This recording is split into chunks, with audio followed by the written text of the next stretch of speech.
Hi everybody, Natasha Buttler, JCU Marketing Lecturer, and this is week 2, video 2 for Marketing Matters, BU1108 and BU2108.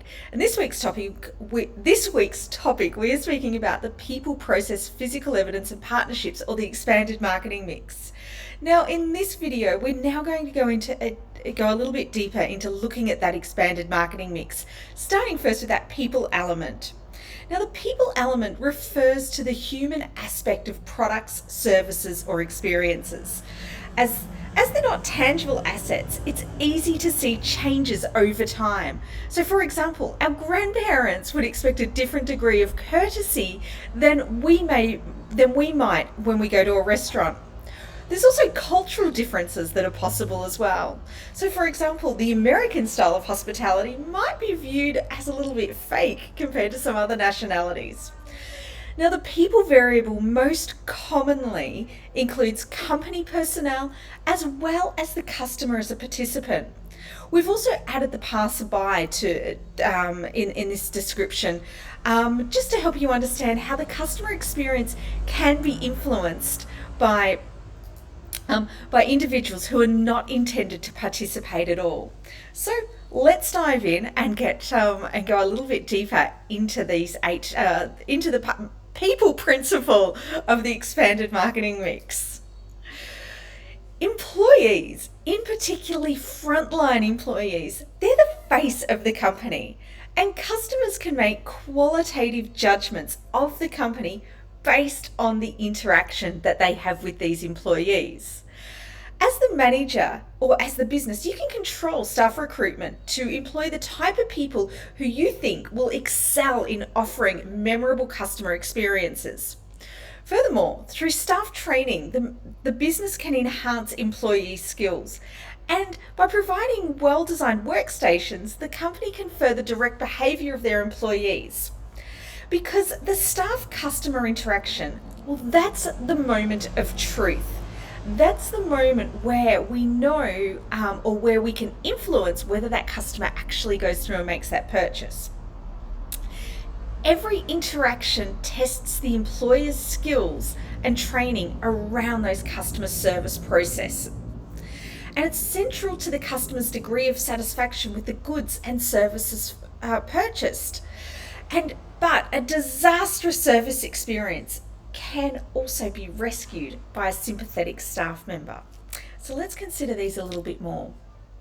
So we have the aesthetic labour, and the aesthetic labour is the appearance of staff members, and this influences how consumers perceive the organisation as a whole. Oh my goodness, dog barking.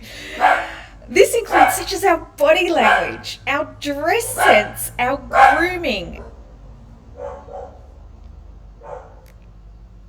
our posture, our voice or accent, our body shape, our demeanour, our general stylishness, and the way the staff member interacts with customers. Aesthetic labour is a relatively new area of research, and it refers to the practice by which companies employ individuals with a specific appearance or to utilise a dress code for the members of staff. So it's not uncommon for service organisations to insist that members of staff project a neat appearance. For example, some places may have limitations on the amount of jewellery that you're allowed to wear. There may be limitations on having visible tattoos or piercings. And there may also be limitations, or we may be instructed on the way that we want staff members to talk to customers. So that all falls under the banner of aesthetic labour. Then we have the emotional labour, and that's the interaction between employees and customers, because this may impact on customers' emotions as well as staff's emotions. So staff members are often expected to show appropriate emotional messages in particular situations. So for example, a staff member is engaged with emotional labour when they have to deal with customer complaints, that they can't let their emotions come through if they're taking on board a customer complaint. It may also be too when they're required to act in a specific role, such as maybe a character at Movie World, as we saw in the earlier video. Now, emotional labour, once again, it's a rather new area of research. And this refers to situations where staff members are expected to display specific emotions or feelings while interacting with customers. So, for example, they might want to convey empathy if they're in that role of having to deal with customer complaints, or it might be enjoyment if they're taking on that role of being a character at Movie World. Internal marketing is a more established area where marketing and human resources overlap. So this is an entire element of emotional labour that impacts on the customer experience and falls under our marketing umbrella. So there are many situations where the customer needs to actively get involved in the service offering so then they can achieve the full benefits of the purchase. And this is referred to as co-creation.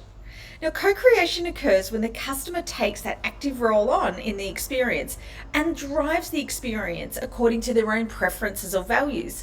For example, dining at a Korean barbecue restaurant where the customers are encouraged, or part of the experience is that they have a barbecue in the middle of the table and everybody cooks their own food. Other examples of this might be personal training as a product where the customer needs to fully engage with that program to achieve the desired results. A little bit like coming to university, you need to engage with the program for you to get the desired results. Or what about maybe a tourism activity such as a whitewater rafting experience? And that's where all of the customers need to work together to ensure safe passage. And in this experience, we might have many positive memories that are linked to the customers on board the same raft. So co-creation is quite often encountered in that tourism context. But then we also have to consider that customer to customer interaction, because services and experiences, well, they're often consumed in the presence of other customers. So customer to customer interactions occurs when two or more customers share the same consumption experiences, such as on a flight, in a movie theatre or a theatre to see a show, or even here in the classroom. And the customer's evaluation of that service or experience is influenced by the presence of these other customers. Now, it could either be a direct or an indirect impact, and it could have a positive or a negative impact. So, for example, here, the image that we've got up is that you're just another passenger on the flight, but you just happen to be sitting next to the person who's not having a great flight. That definitely impacts on your experience, doesn't it?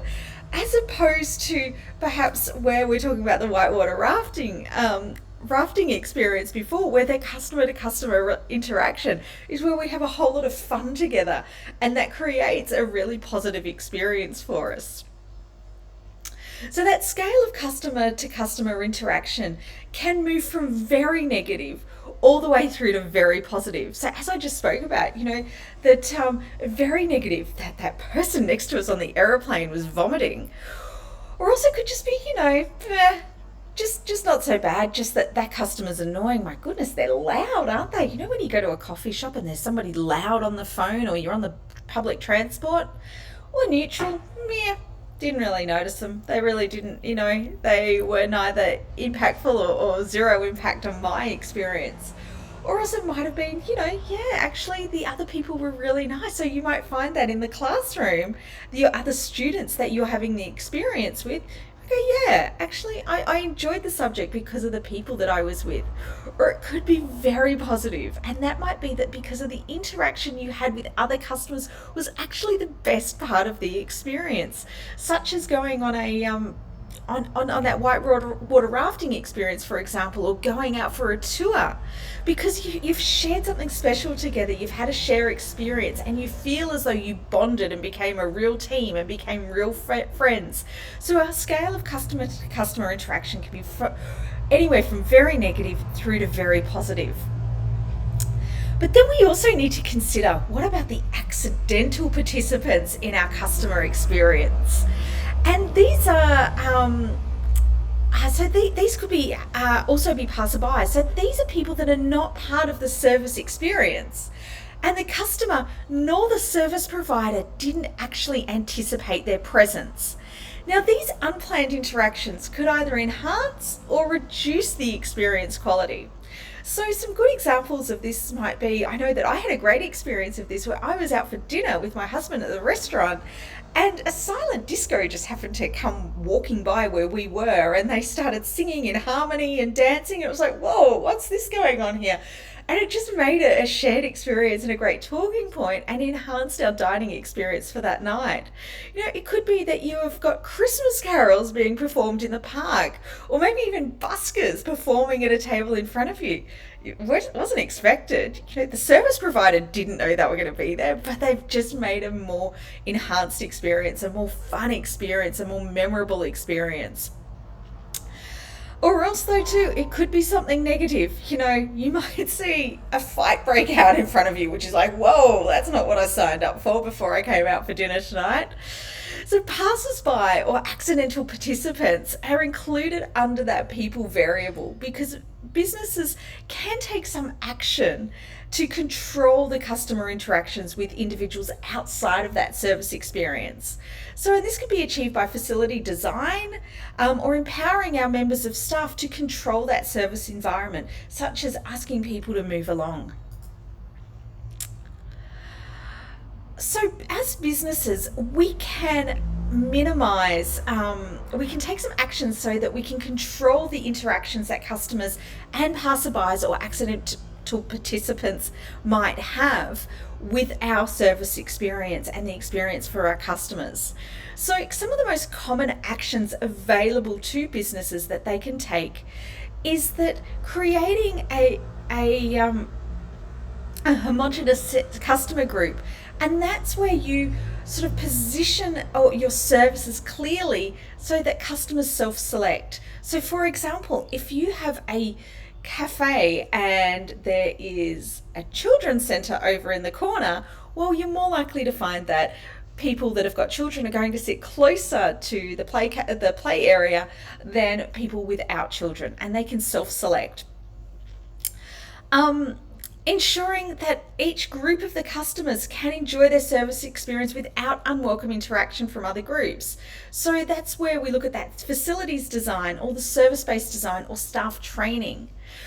What about the communication to patrons of the minimum standards expected? And this could include codes of conduct, respectful behaviour at a religious monument, such as we needing to cover our heads.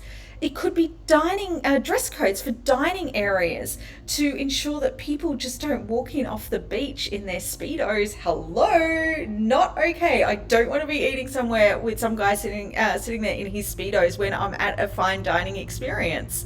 So we can communicate that our minimum standards that we expect from our customers for them to come in there. There could be some desirable behavioural patterns that can also be encouraged through the physical assets design.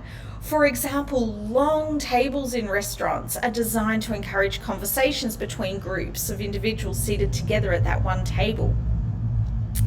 And staff members can also be empowered to monitor those customer-to-customer interactions. So some good examples from some licensed restaurants is where, some patrons can be removed from that restaurant if they have so-called overindulged a little bit. So look, there are multiple layers to that people element. That includes everything from the personnel of the organisation, which includes the aesthetic and that emotional labour. We've got the involvement of the customer themselves to co-create that experience, and the impact of other customers and people just passing by, how they impact on that overall customer experience.